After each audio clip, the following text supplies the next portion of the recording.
বিসমিল্লাহির রহমানির রহিম।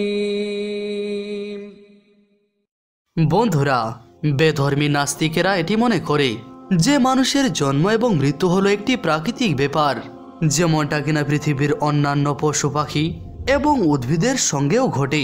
এমনকি কোনো কোনো অমুসলমানেরা একটি প্রশ্নকে অস্ত্র হিসাবে ব্যবহার করে এবং প্রায় মুসলমানদেরকে জিজ্ঞাসা করে থাকে, আর এটির মাধ্যমে তারা মুসলমানদেরকে পথভ্রষ্ট করার চেষ্টা করে। আর এই প্রশ্নটি হলো এটি যে এই মহাবিশ্বকে সৃষ্টির পূর্বে যখন মহাবিশ্ব বলে কিছুই ছিল না, তখন আল্লাহ তাআলা কি করছিলেন? বন্ধুরা, এটি হলো এমন একটি প্রশ্ন যা অনেক মানুষকে ভাবতে বাধ্য করবে, আর এর উত্তর খুঁজে না পেয়ে মুসলমানেরা এর উত্তর খোঁজার চেষ্টা করবে, আর অবশেষে আল্লাহ তাআলার উপর তাদের বিশ্বাস কমতেই থাকবে, কেননা এই পরিস্থিতিতে তার মস্তিষ্ক তাকে উত্তর বানিয়ে দেবে আর সেই উত্তর তাকে পথভ্রষ্ট করতে পারে।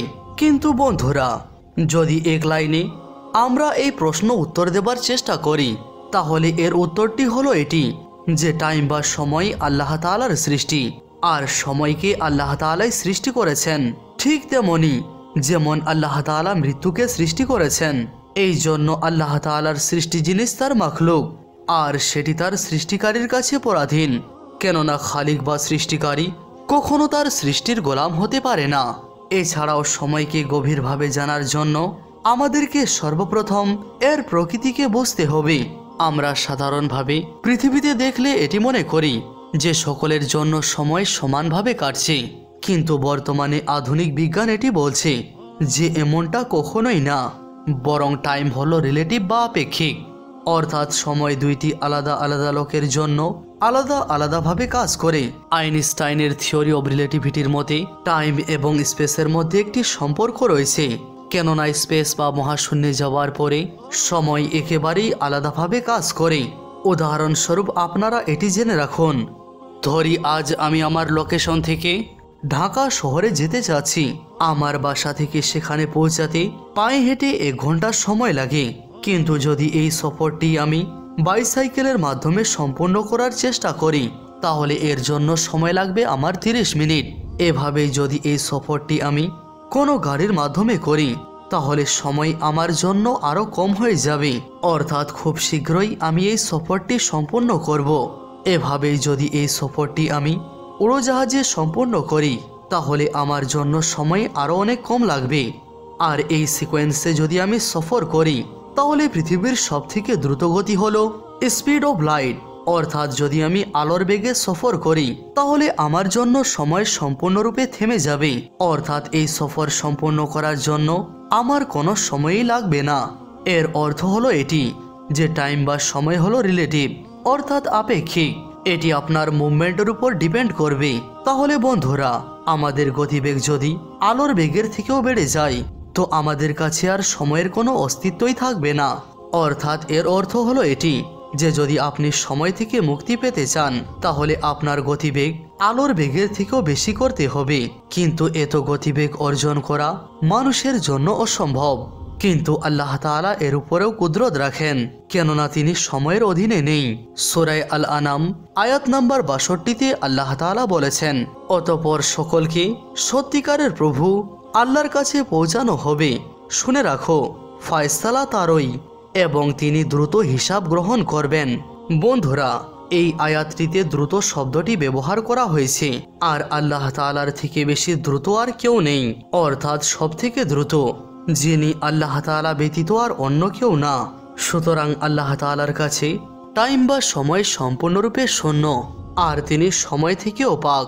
আল্লাহর জন্য না সময় রয়েছে, না তার জন্য সময় কাটছে, কেননা সময় নিজেই আল্লাহ তাআলার সৃষ্টি, যার উপর আল্লাহ তাআলা সম্পূর্ণরূপে নিয়ন্ত্রণ রাখেন। আমরা মানুষরাই সময়কে অনুভব করি, কেননা সেটি আমাদেরকে সীমিত করে রেখেছে।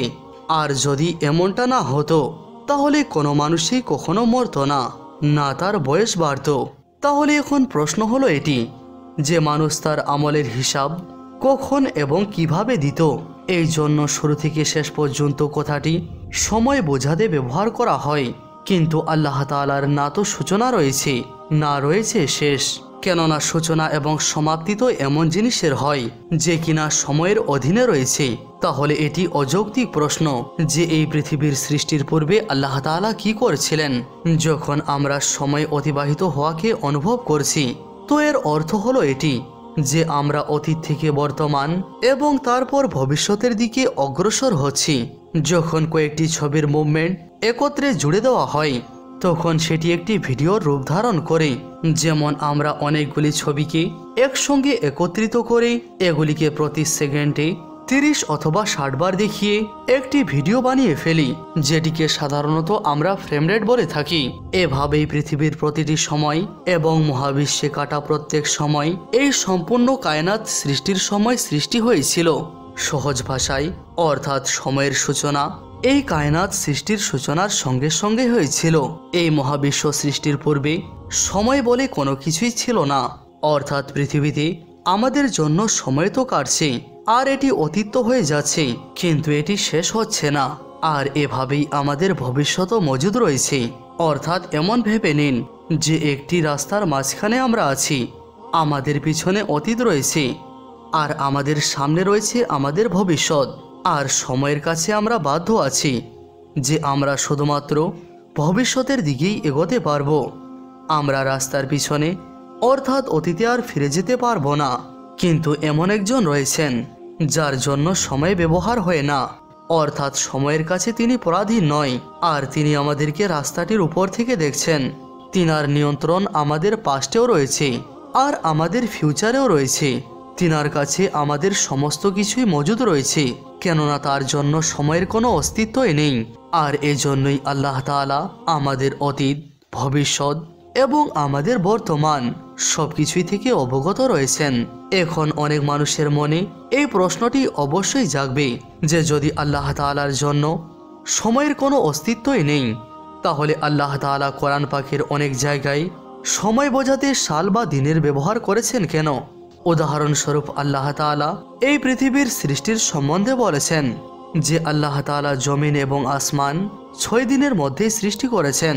তো এর উত্তরটি হলো এটি যে শুধুমাত্র আমাদের মানুষদেরকে বোঝানোর জন্যই আল্লাহ তাআলা এই সময়ের কথা ব্যবহার করেছেন, কেননা পৃথিবীতে আমাদের জন্য সময় কাটছে। সূরা ফজিলতে আল্লাহ তাআলা বলেছেন যে জমিনকে 2 দিনে সৃষ্টি করা হয়েছে, কিন্তু সূরা আল আরাফে সম্পূর্ণ মহাবিশ্বের সৃষ্টির সময়কাল 6 দিন বলেছেন।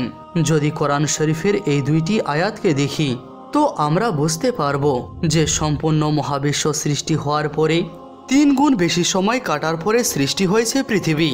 কেননা সাম্প্রতিক রিসার্চ আমাদেরকে এটি বলছে যে আমাদের সম্পূর্ণ মহাবিশ্ব 13.5 বিলিয়ন বছর পূর্বে অস্তিত্বে এসেছে, কিন্তু আমাদের এই জমিন সৃষ্টি হয়েছে 4.5 বিলিয়ন বছর আগে। এর পূর্বে বিজ্ঞানীরা এটি মনে করত যে আমাদের এই পৃথিবী 30 মিলিয়ন বছর পুরাতন, কিন্তু পৃথিবীর ভূগর্ভের স্তর, যেটিকে আমরা মেন্টেল বলে থাকি, এর ভিতরে পাওয়া উপাদানগুলির যখন পরীক্ষা করা হলো তো আমরা এটি জানতে পারলাম যে আমরা মানুষেরা কত ভুলের মধ্যে ছিলাম। কেননা আমাদের পৃথিবীর বয়স 4.5 বিলিয়ন বছর, কিন্তু আজ থেকে 1400 বছর পূর্বে নাজিল হওয়া কিতাব কোরআন শরীফে এই মহাবিশ্বের এবং পৃথিবীর প্রকৃত বয়সকে বয়ান করে দেওয়া হয়েছে যে আমাদের এই পৃথিবী মহাবিশ্বের বয়সের থেকে 3 গুণ কম বয়সী, অর্থাৎ মহাবিশ্বের 3 গুণ সময় কাটার পরে আমাদের এই পৃথিবী সৃষ্টি হয়েছে। অবশ্যই আল্লাহ তাআলা সবকিছুই জানেন, আর সেই সময় যখন কোনো মানুষ এবং জিন ছিল না, তাই এই মহাবিশ্ব সৃষ্টির সম্বন্ধে শুধুমাত্র তিনি বলতে পারবেন, যিনি কিনা এই সমস্ত জিনিসগুলি সৃষ্টি করেছেন, অথবা তার পূর্বেই তিনার অস্তিত্ব ছিল, আর তিনি হলেন আল্লাহ তাআলা। বন্ধুরা, আশা করি আজকের এই ভিডিওটি আপনাদেরকে অবশ্যই ভালো লেগেছে। যদি ভালো লেগে থাকে তাহলে ভিডিওটি লাইক করে চ্যানেলটি সাবস্ক্রাইব করে রাখুন। আজ এ পর্যন্তই। ভিডিওটি দেখার জন্য শুকরিয়া।